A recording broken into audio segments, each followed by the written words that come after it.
Shalom, children. In our Parasha story this week, Yahweh wants Moshe to teach the Israelites a song. It's a pretty long song, so we are not going to try and memorize the whole thing, but we will talk about what it says. Yahweh is about to bring the Israelites into the land that He promised to their fathers. The land that is said to be flowing with milk and honey.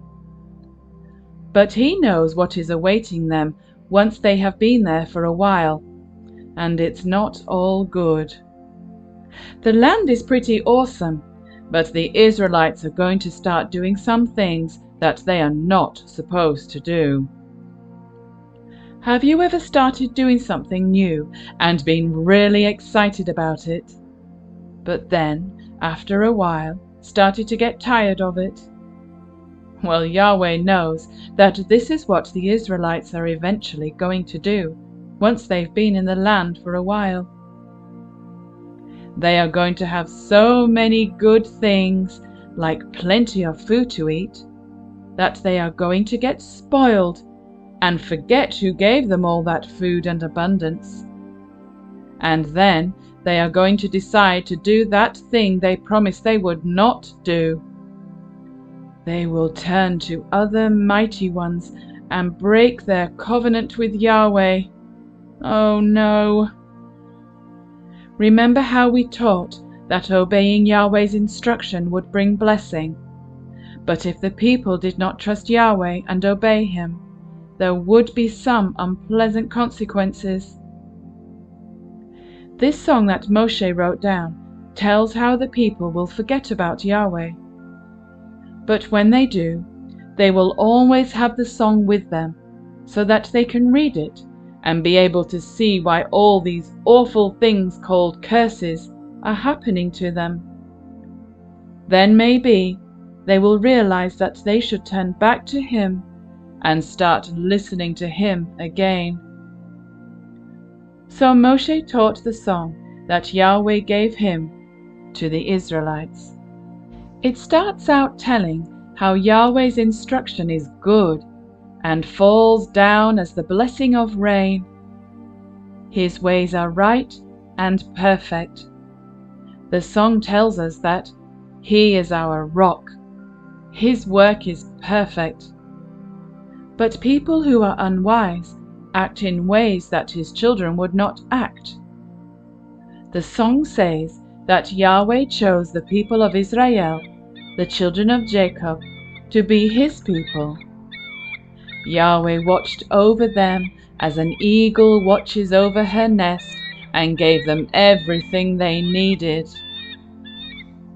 But they would still forget about Yahweh. They would start worshipping other mighty ones, and this would upset Yahweh very much. So He would decide to hide His face from them. This means that He would stop allowing them to see and understand things. Since they would no longer be under Yahweh's protection, they would start experiencing what it was like not to have enough food to eat, to experience violence, and to witness other bad things happening. Yahweh could just leave it like that, but He doesn't want people to come to the conclusion that He's not really in control of things, where they might say, Yahweh has not done all this. Now let me ask you a question. Does everything belong to Yahweh? Yes, it does, and everything that happens takes place because Yahweh either allows it to happen or causes it to happen. So, even though Yahweh knows the people are going to turn away from Him in the future, He will cause His people to start seeking Him and return to worship Him once again. He says, "See now that I am He, and there is no Elohim beside me. I put to death and I make alive. I have wounded and I heal."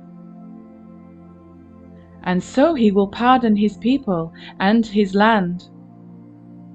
Children, it is important that we also remember to guard the Torah and do the things in it that we have been instructed to do.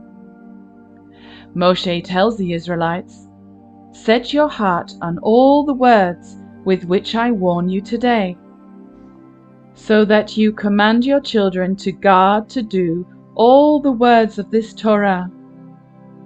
For it is not a worthless word for you, because it is your life. And by this word you prolong your days on the soil which you pass over the Jordan to possess." After Moshe and Joshua tell the people the song, Moshe goes up to Mount Nebo so that he can view the land that Yahweh is giving to the Israelites. Moshe has been with the Israelites all this time, from when they were slaves in Mitzrayim up until now. But now he is at the end of his life, and he will not get to go into the land, because he trespassed against Yahweh back when they were in the wilderness of Sin. Yahweh takes his rules seriously, and even the person that he used to lead the Israelites out of Mitzrayim will be held responsible for his actions. Of course, it's sad that after traveling all that way that Moshe won't get to go into the land. But I'm so happy that the other Israelites are getting to go in with Joshua, their new leader.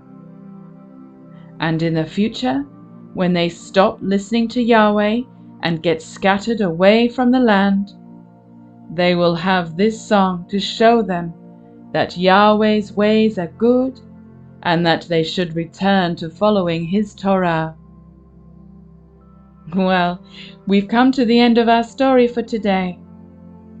Next week, we will look at the last story in this year's Torah cycle and see how the book of Devarim ends.